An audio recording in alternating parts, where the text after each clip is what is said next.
A verdade é que muita gente não explica quando uma pessoa quer ir em busca de Deus. Geralmente, as pessoas vão à igreja buscando alguma coisa que está faltando ou a resposta para alguma coisa que está incomodando, resposta para uma doença, uma cura. Geralmente, algumas coisas trazem a esperança no coração da pessoa para que ela esteja lá na igreja buscando com fé, né? Buscando ter fé. O problema é que quando essas pessoas chegam à igreja, se ela não encontra um trabalho sério, ela não recebe o nutriente verdadeiro. A Bíblia informa que Deus é recompensador dos que o buscam, né? Ou seja, que Deus está disposto a ajudar. Ele está disposto a ajudar. Jesus, em Hebreus 13:8, diz que ele é o mesmo ontem, hoje e eternamente. Jesus sempre teve disposto a ajudar até mesmo pessoas que o perseguiam. Jesus curou, trouxe à vida a filha de Jairo. Então, as pessoas que foram até Jesus receberam respostas. Na época que Jesus estava aqui, nem todas as pessoas ele curou. No tanque de Betesda, no tanque de Betesda, se eu não me engano, ele foi lá, curou um homem. E haviam outras pessoas ali que não sabiam quem era Jesus, que não o buscaram. E que Jesus também não fez questão de se mostrar como sendo aquele que poderia curar aquelas pessoas. Aquelas pessoas viviam em uma esperança. Eu acho que através daquele que foi curado, que era o coxo, né, que não tinha ninguém para levar ele lá, eu acho que através desse surgiu-se a esperança. Esse poderia ter voltado lá e comunicado os acontecimentos. Depois ele foi visto no templo, Jesus o repreende para que ele não voltasse à prática do pecado, dando a entender que a doença veio sobre ele como uma forma de castigo, né? Naquele episódio, dando a entender. Não significa que as doenças são um castigo de Deus, porque Deus não precisa dessa forma para trabalhar. Mas as doenças daquele homem possivelmente foram ocasionadas por práticas do pecado. Tá? Então, você chega na igreja e você espera ter nessa igreja alguém que te direcione. O problema é que o diabo já se antecipou aos corações e também colocou nas igrejas, né, os seus, simplesmente para que você nunca enxergue a luz que há em Cristo. E como que ele fez isso? Usando a ganância do ser humano, usando a maldade no coração de pessoas que não têm compromisso com Deus. Se não tem compromisso com Deus, não vai ter com a humanidade. São os carrascos da fé. Eu chamo de carrascos da fé. Eles estão ali para... Eles são escravos, mas estão ali para chicotear outros escravos. Porque, na verdade, essa é a condição do ser humano aqui nessa terra. Sem Jesus, você está preso no mundo espiritual. A Bíblia é recheada dessas informações. Era um jovem endemoniado, que o demônio lançava na água e no fogo para o matar. O pai desesperado. Jesus questiona: desde quando isso acontece? O pai da criança: desde a infância. E havia alguma coisa que poderia ser feito? Aquele pai correu atrás de todas as coisas desesperadamente, encontrou uma esperança e foi até os discípulos, que também não conseguiram resolver o problema. O problema estava numa esfera espiritual que era condicionada a uma consagração mais forte, né? Ou seja, não bastava você saber o antídoto, que era o poder do nome de Jesus, mas você também tinha que saber que você tinha que ser também o antídoto. Você tinha que ter uma consagração, porque você estava lidando com um tipo espiritual, tipo de espírito imundo, né? Que era assim que Jesus chamava Jesus não nomeava espírito. Os anjos caídos possivelmente perderam seus nomes, né? Quando a gente vê Arcanjo Miguel, Anjo Gabriel, que são os dois nomes que tem na Bíblia, a gente vê que eles têm nomes, mas Jesus o tratava com espírito imundo. Eles não têm mais nomes. Eles não têm mais nomes. E esses nomes que a gente tem, Arcanjo Miguel e Gabriel, são nomes humanos, né? Interessante que são nomes conhecidos nossos. Porque o nome deles no céu não deve ser esse, talvez. É um nome que a gente consegue interpretar quem é. Tá? Então, você vai à igreja e ninguém fala para você que quando você vai em busca da fé, você sofre pressões de volta. O problema é que você é um ser que está totalmente desinformado e alienado por esse mundo em relação à espiritualidade. Você está totalmente condicionado a se perder nessa busca, a ser enganado nessa busca, a achar que tem fé em um lugar que não tem fé alguma, que só tem maldade. Mas você aparentemente olha, é como Jesus disse, olhou para Israel e procurou frutos ali. E não achou frutos. E era tempo de frutos. Né? Hoje em dia a gente olha para a igreja, a gente vê tanta besteira, tanta bobeira. É tempo de frutos. Nós não estamos vivendo uma perseguição, nós não somos lançados para os leões devorar no Coliseu, nós não somos mortos por bárbaro. É tempo de dar fruto. Tecnologia, água na torneira, chuveiro elétrico, micro-ondas, ar-condicionado. É tempo de fruto. As bênçãos de Deus estão sobre a igreja, estão sobre todo mundo. E o que a humanidade tem feito com essas coisas? Usufruído em excesso, desperdiçado, poluindo a terra e é cada vez mais aprofundado nos pecados. Mas é tempo de fruto. É tempo de dar fruto. É tempo da pessoa reconhecer que tem uma boa família. Que as pessoas só lembram de Deus para acusar ele das coisas ruins. Mas nunca o acusam das coisas boas. A família, né, o relacionamento, os filhos, os netos, as belezas que Deus concedeu, às vezes até mais do que você é até mais abastado do que o próximo.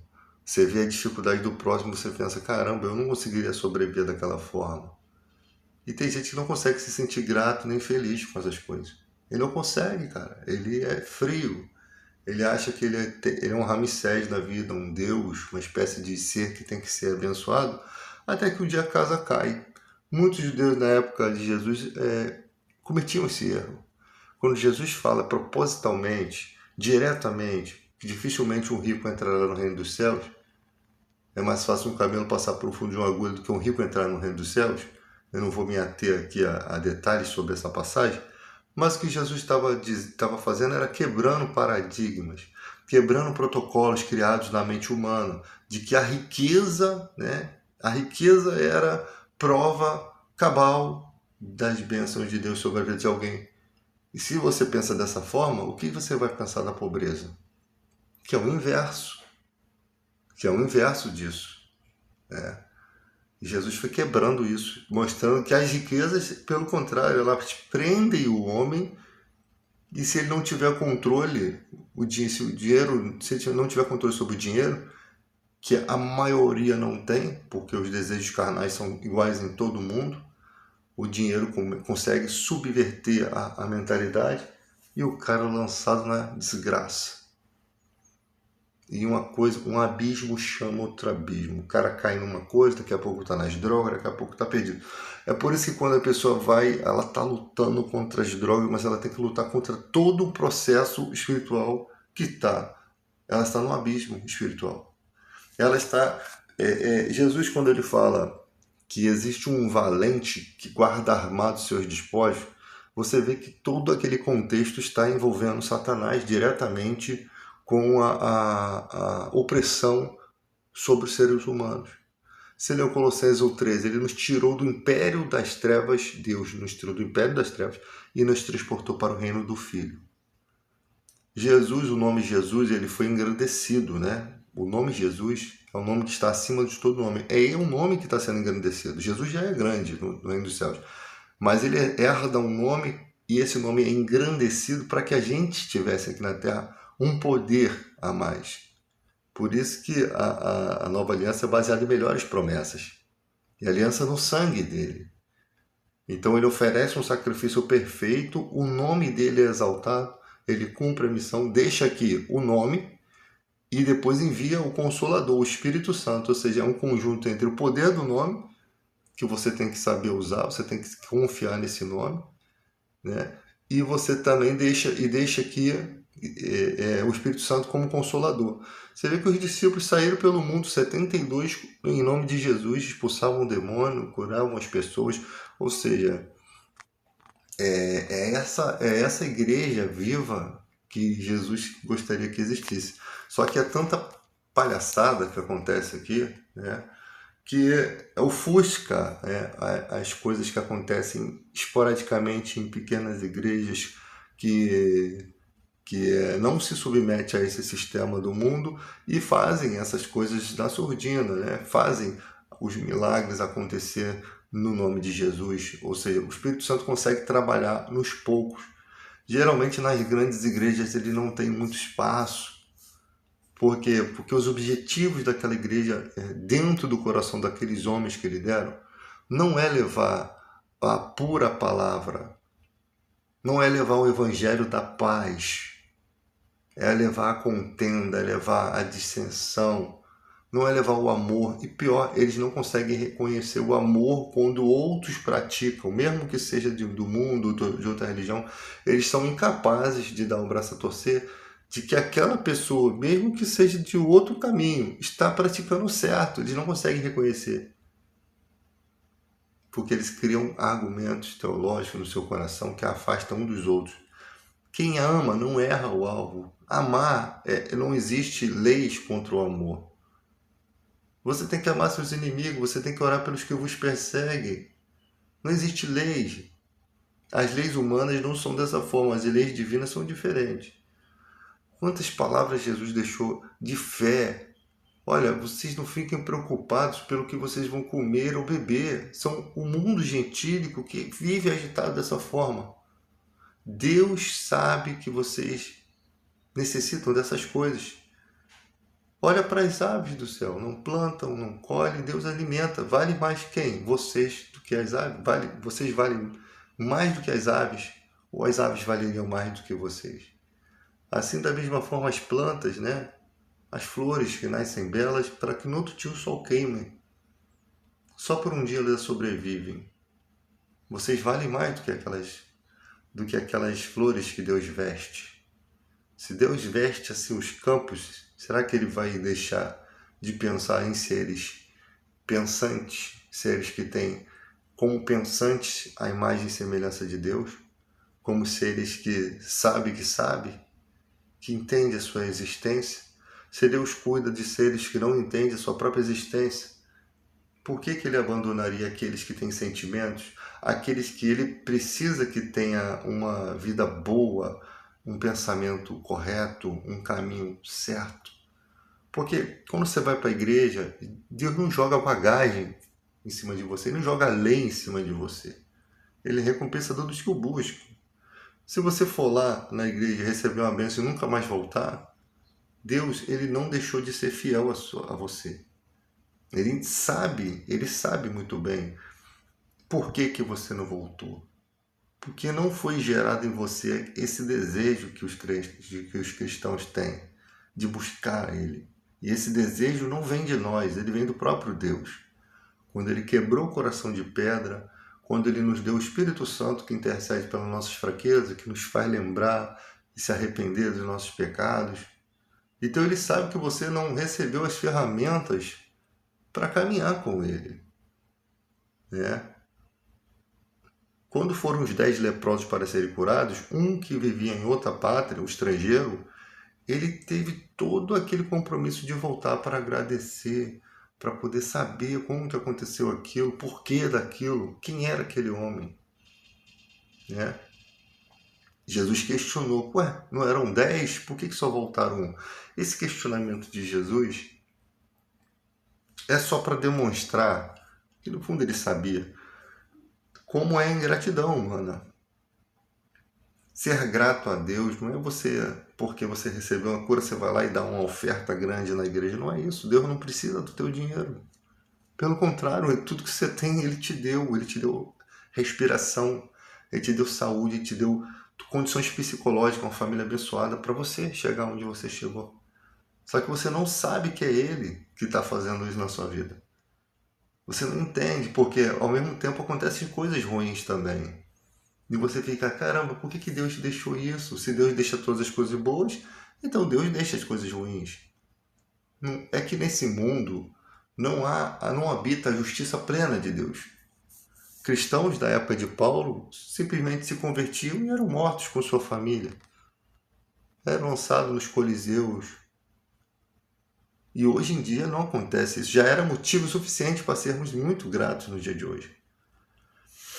Porque nós conseguimos viver a fé, nós conseguimos comprar as coisas, conseguimos nos alegrar com o sabor dos alimentos, um passeio, mesmo qualquer pessoa que mesmo que trabalhe muito, né, ainda consegue ter momentos muito felizes que dão aquela injeção de ânimo para continuar a viver. Então, essa aproximação, quando você vai até Deus, há uma parábola do semeador informando que você não conhece, que o mal vai perseguir essa semente. Você chega na igreja, recebe aquela palavra abençoada, saiu da igreja, transtorno espiritual. É comum isso. Isso é para desestimular, fazer você parar. E muitos realmente param. Tem gente que vai na igreja hoje, recebe aquela benção, depois sai, não volta, depois de 2, 3 anos, ela volta por outro motivo. Ela nem se lembra que Deus foi bom com ela no dia que ela foi. Ela não se lembra daquilo como foi bom, né? Ela até tem resquício daquilo. É assim que funciona. São forças espirituais demoníacas com muito mais tempo de existência do que nós que estão lutando. E Jesus é mais valente quando vence, ele vence e toma os despojos. Aí Jesus fala do espírito imundo, sai do homem, anda por lugarizado, volta com 7 espíritos piores, mora naquela pessoa e o estado daquele homem se torna pior do que o primeiro. É essa batalha que está acontecendo na vida de todo mundo. Porque é muito fácil você cheio do Espírito Santo lutando pelas tuas fraquezas, você tirar do império das trevas, você no reino do Filho, você com todas as promessas de Deus sobre a sua vida, povo escolhido de Deus, propriedade exclusiva de Deus, a todos que receberam, deu-lhes o poder de serem feitos filhos de Deus, todas essas promessas no nome de Jesus. Você acorda, você tem desejo de ler a Bíblia, não é como antes, que você acordava e tinha desejo de beber cachaça, entende? Então, você com todos esses aparatos agora, você quer julgar o cara que está lá do outro lado da espiritualidade, sendo que o próprio Jesus falou que é nascido da carne é carne. Só os nascidos do Espírito podem se inclinar. E como alguém nasce do Espírito? Pregação da palavra. Ficam discutindo teologia, quem sabe mais, discutindo com ateus e não pregam o verdadeiro evangelho. É a palavra. O mal está desesperado porque a palavra está manifesta no mundo. E o desespero dele é fazer o quê? Confundir a igreja, confundir para que todos fiquem discutindo, preguem o ódio ao invés de pregar o amor, preguem a contenda ao invés de pregar a paz, preguem a religião ao invés de pregar a Bíblia. E essa falta de amor está contaminando o mundo, é ódio, é perseguição, é pornografia, é sujeira, a internet vem com coisas boas e uma série de coisas ruins, porque ela é conduzida conforme o seu coração, conforme o seu compromisso. Daí geram contendas, processos, difamações, calúnia, tudo que não tem Deus envolvido. Pregue o amor. As pessoas não fazem isso. É quando vê alguém falando de amor, mas ele é de outra religião, não presta. Esse amor não presta para essas pessoas. É como se amor tivesse condicionado a uma religião. É como se uma pessoa fora da religião não pudesse praticar o amor ao próximo. Então não consegue nem reconhecer na sua cara o que é bondade. É esse desespero que nós temos hoje. E aí, essas pessoas que estão precisando da fé, elas não vêm. Por quê? Porque há muitos julgamentos, há muitas opressões, a própria igreja se torna uma espécie de agente de Satanás, agente de saúde pública do inferno, que não traz saúde, traz doença espiritual, traz maldade, traz uma série de coisas. A palavra de Deus, ela é pura. Quando você prega uma coisa que não sai com pureza, não vem de Deus. A palavra de Deus é primeiramente pura e eficaz. Mais cortante que a espada de dois gumes.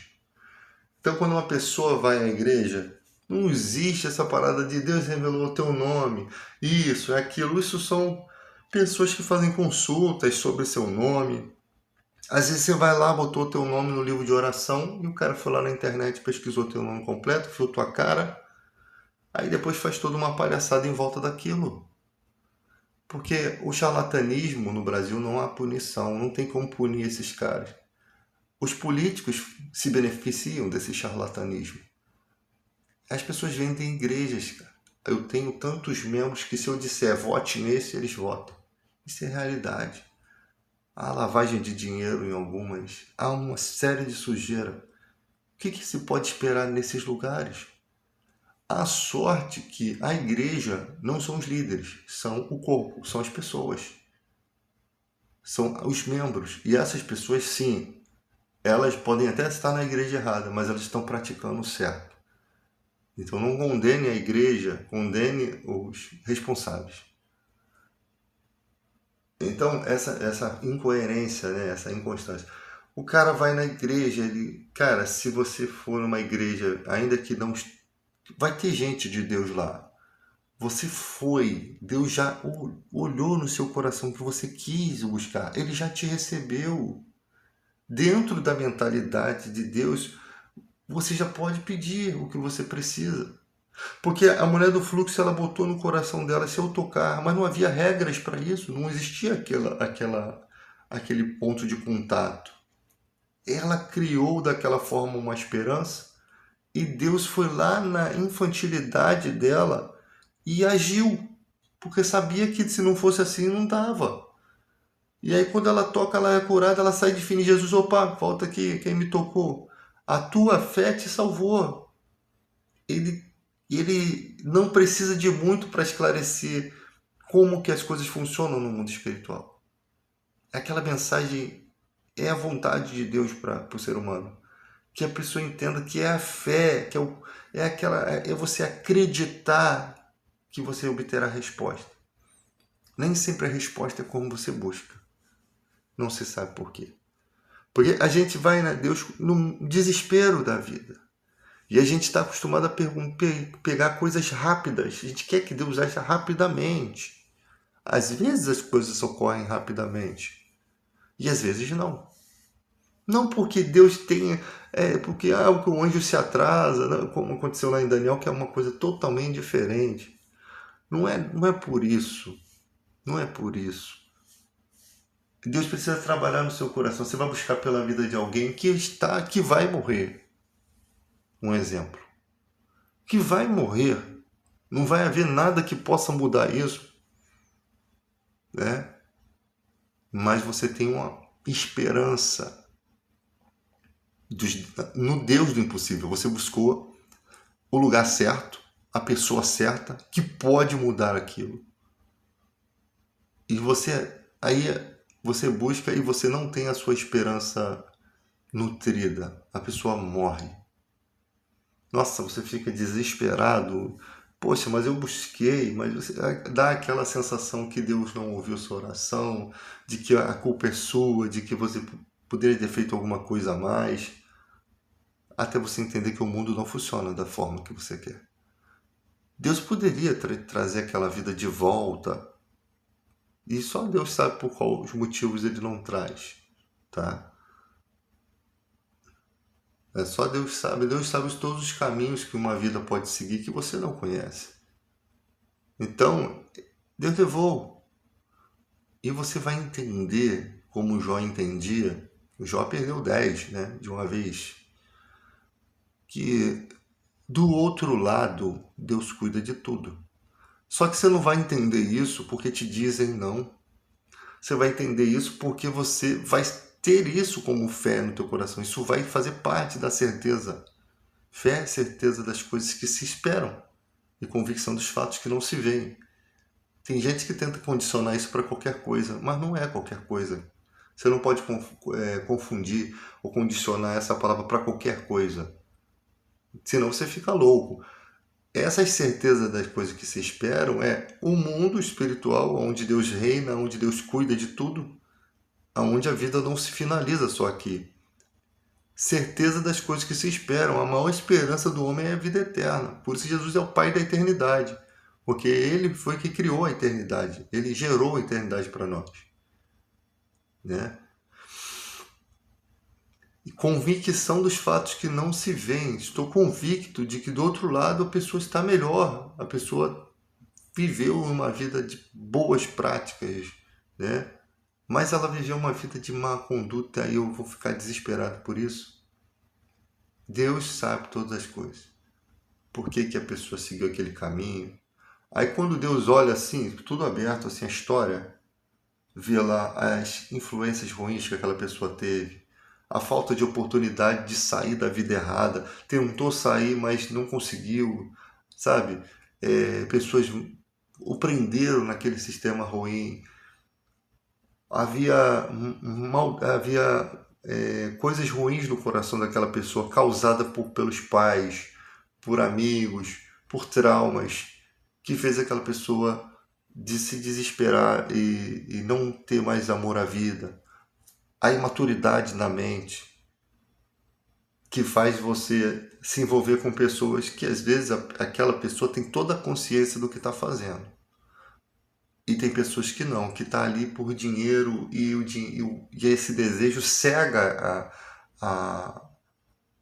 ela sobre o que ela vai fazer, sobre o que ela não consegue entender que o que ela vai praticar é uma coisa muito, tão mal que depois, quando ela cai em si, ela vai sofrer amargamente.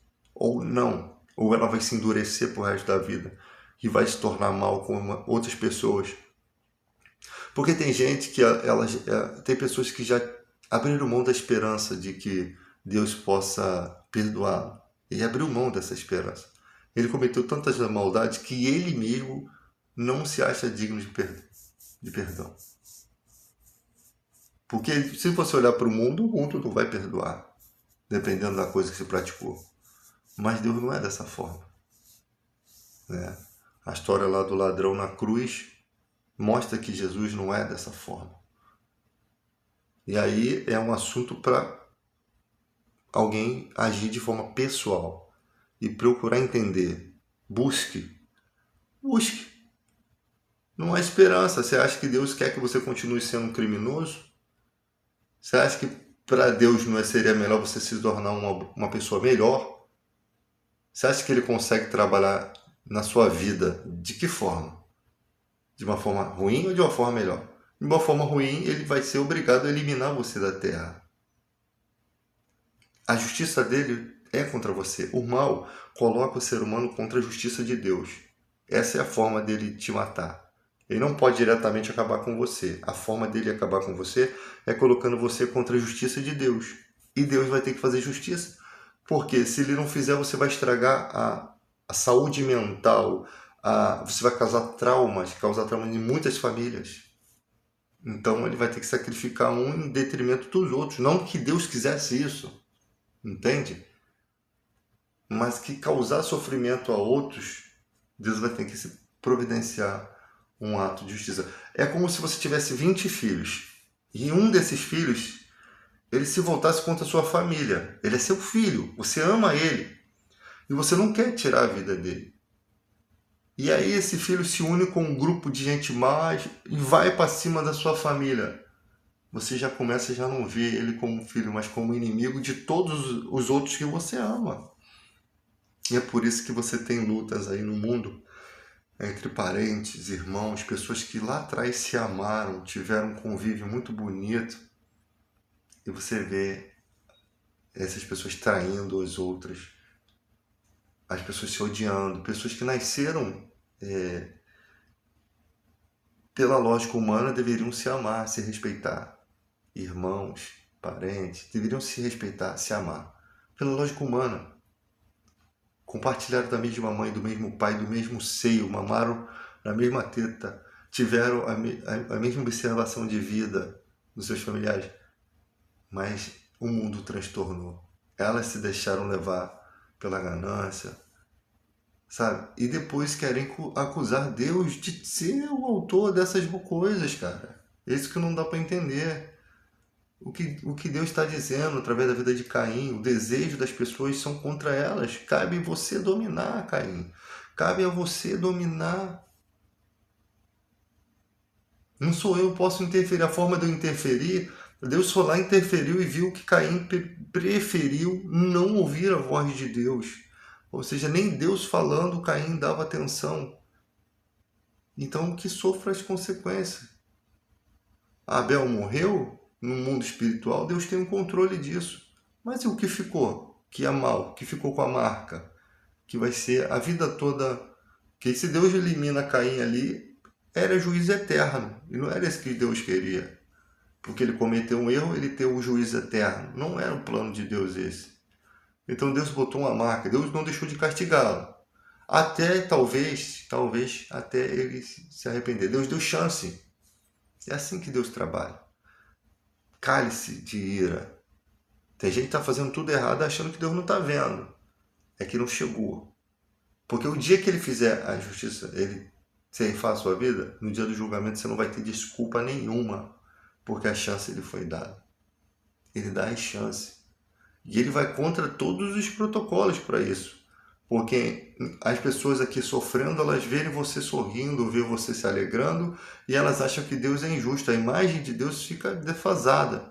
Elas acham que Deus é injusto porque não vê você sofrendo, você pagando pelos seus crimes. Olha só.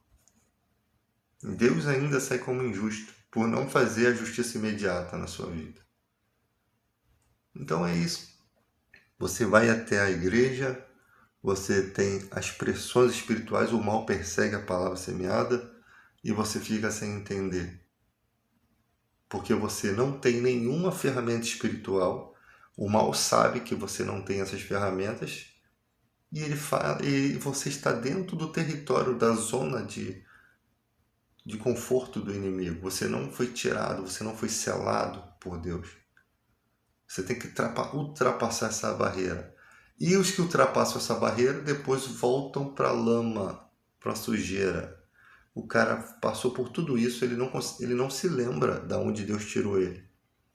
As pessoas têm que fazer um ato de contrição e começar a ver, a trabalhar dentro delas de onde Deus tirou ela. Hoje em dia são pastores, são líderes arrogantes, prepotentes, né? Que acham que mereceram estar ali, acham que fizeram, foi eles que estão ali porque fizeram, e não tem compreensão nenhuma dos que estão vindo, né? E um dia a casa cai. E quando às vezes Deus tem que permitir que você caia na lama para você entender a sua imundície e depois você voltar para Ele com a humildade de uma criança, aquela que você tinha lá no início da sua fé, para que você se torne uma pessoa melhor. Porque Deus é sempre bom. E Ele não muda. A sua misericórdia dura para sempre.